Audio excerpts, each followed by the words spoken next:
You can write just about anything you want through AI.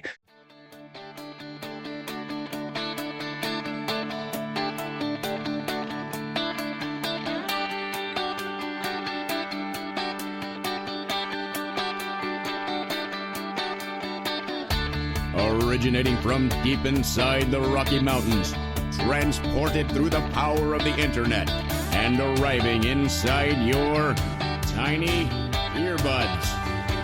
It's the Appraiser Coach Podcast. Minisode.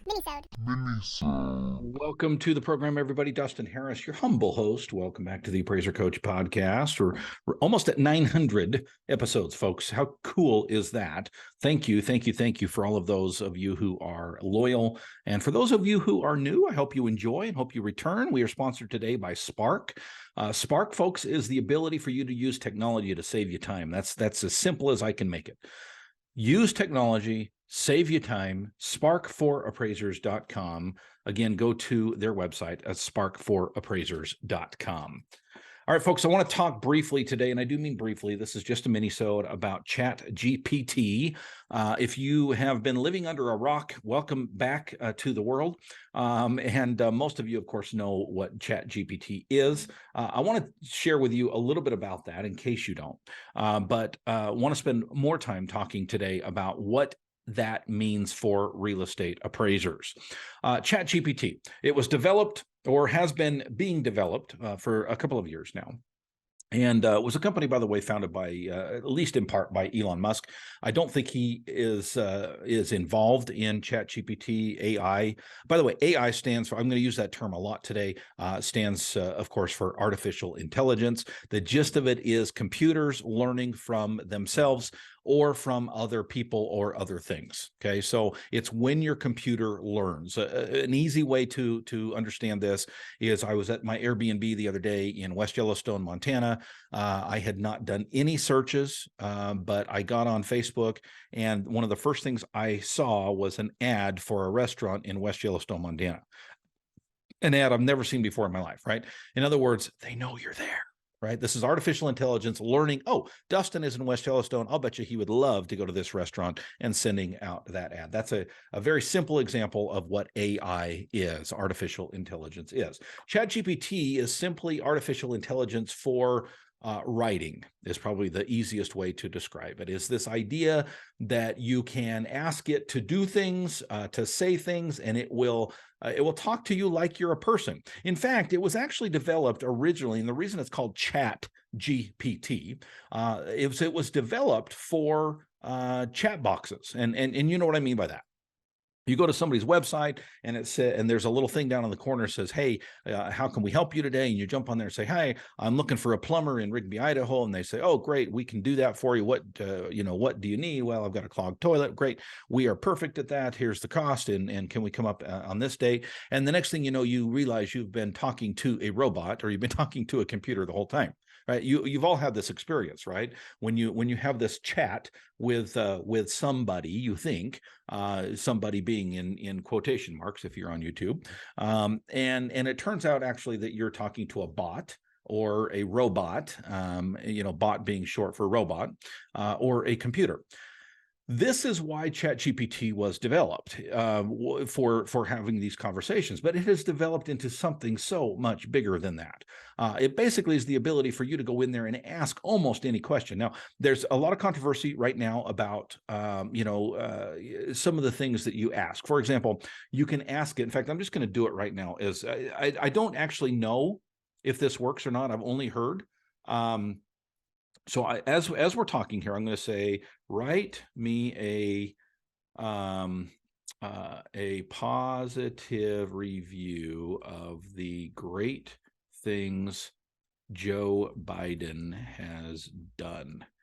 And it's thinking. I've got the blinking cursor. It does say, as an AI language model, I strive to remain neutral and impartial. However, I can provide a list of some of the positive things that Joe Biden has accomplished during his time as president of the United States. Number 1, COVID-19 response. Number 2, economic relief. Number 3, climate change. Number 4, immigration. Number 5, civil rights. And by the way, with each of those, there's a short paragraph describing what they mean by that. Okay, so what I'm going to do just to test this theory is I'm going to copy that same phrase and I'm going to put it in Chat GPT and I'm going to change it to Mr. Donald Trump. Okay, so the question on the board, again, just to be fair, is the exact same question. Write me a positive review of the great things Donald Trump has done. And it's thinking about it. It's thinking about it. As an AI language model, I strive to remain neutral and impartial. Well, this sounds familiar. However, I can provide a list of some of the positive things that Donald Trump has accomplished during his time as president of the United States. By the way, I don't know if there's any conspiracy here, but it's writing this very, very slow. It's like it's having a hard time coming up with some things. Number 1, Tax Cuts and Jobs Act. Number 2, criminal justice reform. Again, each of these have a paragraph attached to them. Number 3 is not quite there. It really literally is going about a fourth as quickly as it did with Joe Biden. I don't think there's anything to that. Foreign policy achievements. And you know, let's see, for Joe Biden, what did it write? 4? 5. Okay, we'll see how many it can find for Donald Trump. This is not a political statement. The only reason I bring this up, by the way, 4 is border security and 5 is veterans affairs. So we'll see if it ends there, and it does. Okay, so at least it was equally fair. Gave 5 on each side. I had heard rumor that if you asked for anything positive from Donald Trump, it would tell you that it couldn't do that. But if you asked for anything positive from Joe Biden, that it would. That was either incorrect or they fixed it. But this at least gives you an idea. Again, not to be political. And honestly, I mean, well, I won't go there. I won't go political. But you might be surprised which way I personally lean. Anyway, none of them. So this idea of a robot. Now, everything that was just written in these 2 responses, everything that was just written was 100% original. In fact, some of the schools are actually having issues right now with students writing their essays through Chat GPT, and there's no way to trace it back to plagiarism because, well, it wasn't plagiarized. It was a robot that wrote it. Now, there are also programs out there that are finding and discovering what is potential AI. In fact, you can write things like, and I'm just going to put, was the above response AI generated? And of course, it's going to say yes, because it was the AI that did it. Yes, the above response was generated by me, Chat GPT, an AI language model trained by OpenAI. Okay, so now if I were a professor, for example, I think they're getting better at this, right? Of catching individuals who are cheating the system by using Chat GPT. But my question is it really cheating the system?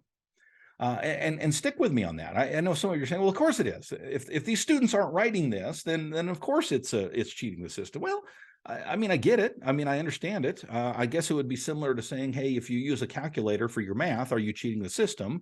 There was a time growing up that was an absolute no-no. And I remember the first time when I was probably in 6th grade when my math teacher said, you can use your calculator during the test. And I thought, oh my gosh, what? I can use the calculator. Well, that wasn't even the purpose. She didn't care whether or not you used the calculator. She cared about whether or not you knew how to do the program, because with a calculator, you couldn't do the program, or you couldn't do the problem unless you knew how. It didn't matter if you had a calculator or not. Now, this might be a little bit of a different situation. I don't know. But when we get back from the break, speaking of technology, by the way, when we get back from the break, I want to share with you some of the things that appraisers, my friends, my peers, you, the loyal listeners of this program, are doing with ChatGPT that is absolutely incredible and amazing. But first, I want to pause and tell you about another technology called Spark. Folks, what is Spark? You've heard of it, right? You've heard of it. You thought, well, maybe I should do it. Maybe I shouldn't. What the heck is it? Well, in simple terms, it is taking the data that you choose Okay, you're still in complete 100% control. It's taking the data that you choose and utilizing it in your report without having to retype it, without having to have some fat finger human problems with translation, right? It's the comps that you've chosen. It's the comps that you've chosen. It's the subject matter data, right? The parcel number and the legal description and the owner name, all sucked from one computer into another computer program, such as Total. This is what Spark will do for you. Check them out. Go to spark4appraisers.com. That's FOR, by the way, not the number 4. Spark4appraisers.com.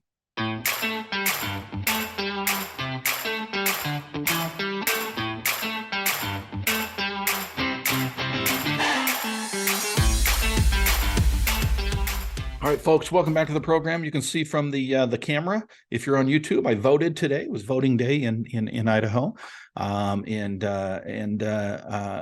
talk a little bit about Chat GPT for a second. First of all, again, to establish it is AI, it's artificial intelligence. Let me share with you a couple of things that I've been using it for, and I know other appraisers have been using it for as well. Okay, just a couple of brief things. Again, this is a mini-sode, not a full episode. I just wanted to give you a little bit of a taste of this, and then at the end of the program, I'm going to tell you how you can get more information about Chat GPT absolutely free. Okay, Chat GPT. It writes. Think about it as Google on steroids. Okay, so instead of typing in what is the best place to eat in West Yellowstone, Montana, and you getting Google searches, right? It would be something akin to write me a blog post about the greatest restaurants in West Yellowstone, Montana, which leads me to my first suggestion as real estate appraisers is that you are utilizing this for something that I have been encouraging you for years and years and years to do that is absolutely essential. It's SEO, search engine optimization, and it comes through activity on your website. Specifically, are you ready, folks? Blogs. Are you writing blogs for your real estate appraisals, both your Google profile and your website itself? You absolutely should be doing that, or on LinkedIn, whatever the case may be. And I know some of you are like, well, Dustin, I'm not a writer, rather. I don't write blogs. Okay, guess what, folks? You don't have to be anymore because Chat GPT will do it for you. And I'm telling you, folks, it absolutely is amazing. Let me just share with you, if I put write a blog post on how racial bias might affect the outcome of an appraisal. Now, don't kill me. I'm just testing AI, okay? And it starts out, performance appraisals are, performance appraisals, okay. So this is actually a really, really good example of why you need to be specific with AI, right? It doesn't know that I'm a real estate appraiser. It thinks about, racial bias in performance appraisals, of course, right? So I'm going to stop generating, and I'm going to say, rewrite the above with utilizing real estate appraisers. Boom.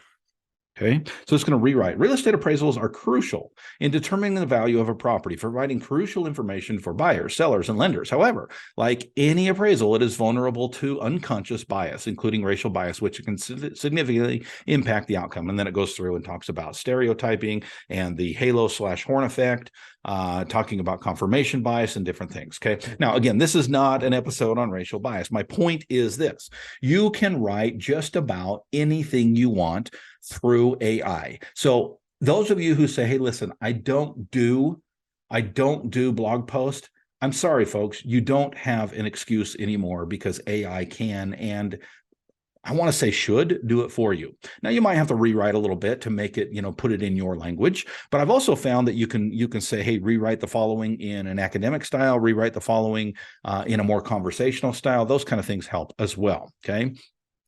Let's talk about appraisals themselves. Okay, what about the language that you're using in your appraisal report? For example, could I write this? In fact, I'm just going to try it as we talk. Please provide a brief description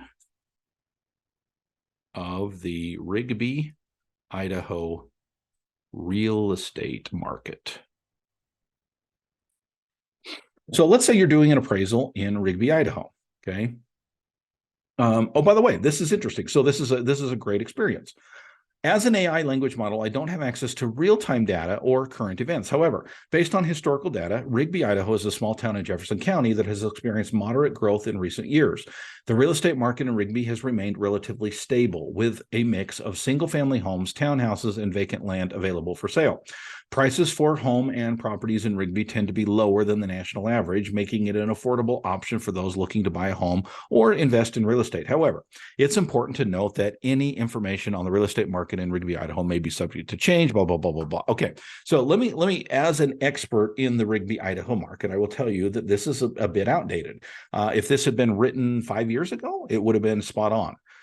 If it was written 2 years ago, absolutely wrong. If it's written today, getting closer to being without, mentioning the last couple of years that we've had of growth, right? But the idea here, and by the way, I have heard that you can actually type in specific addresses. So let's say I put write a description of 644 North Higbee in Idaho Falls for the MLS. And it's thinking about it. No, by the way, I'm just coming up with these things off the top of my head, right? It gives the typical, hey, as an AI language model, I don't have real-time data, blah, blah, blah, blah, blah. However, here's an example of a description for 644 North Higbee in Idaho Falls. Welcome to this charming 3-bedroom, 2-bathroom home located at 644 North Higbee in the heart of Idaho Falls. This delightful property offers a spacious living room with large windows, allowing plenty of natural light to flood the space. The kitchen features ample cabinet and counter space, making it perfect for cooking and entertaining. The 3 bedrooms are cozy and comfortable with plenty of room for relaxation and rest. Outside, you'll find a lovely backyard with mature landscaping and a patio area. By the way, I know this property. They did get it wrong. It is not a 2-bathroom home. It is a 3-bedroom, 1-bath home that happens to be a little commercial space, by the way, but it's close, right? And I share with you simply so you have an idea of what is possible with Chat GPT with regard specific to real estate. Now, there's a lot of other things that we can do. In fact, I spent an entire hour and a half, I think, maybe even closer to 2 hours talking about Chat GPT and going into detail about how you can utilize it in your appraisal work, in valuation, in analyzing data, in looking at specific properties. We did that on our All-Star Team monthly meeting with the coach back, I believe it was in February when we had that, and it is free. It was recorded for All-Star Team members. If you're interested, folks, in learning more about Chat GPT, I highly encourage that you do so. Our world is changing. Let me end with this, okay? If you are resistant to change, and you've heard it from me before, you'll hear it from me again, folks, I'm sorry, but real estate appraisal is not the place for you. You are going to be disgruntled. You're going to be scared. You're going to be challenged, because that is what more than anything is going on in the world today. The valuation world is changing. We're going to have a mixture of technology and human resources working together to value homes, to value property into the future. I'm excited. I'm excited about the future. I'm excited about the present. I'm excited about this mingling of technology and human resources. It is up to me and to you to become, if you're not already, the expert in your area when it comes to valuation. I highly recommend that you get to know ChatGPT, that you get to know some of these other technologies out there. They will become increasingly more a part of your life. Thank you for joining me. Went a little bit long today. I hope you'll forgive me. Again, if you want to watch the entire 2 hours, it was close to 2 hours of Chat GPT, what it is, how to use it, and specifically what it's doing to real estate appraisals, I highly recommend that you go to my website, theappraisercoach.com, and become an All-Star Team member. Thank you, folks, and go create some value. You've been listening to the Appraiser Coach podcast with Dustin Harris. If you like what you hear, please give us a 5-star rating and post a short review on iTunes. For more in-depth insider information on how you can make more money as a real estate appraiser, visit theappraisercoach.com and sign up for the All-Star Team today. Thanks for joining us. And now, get out there and create some value.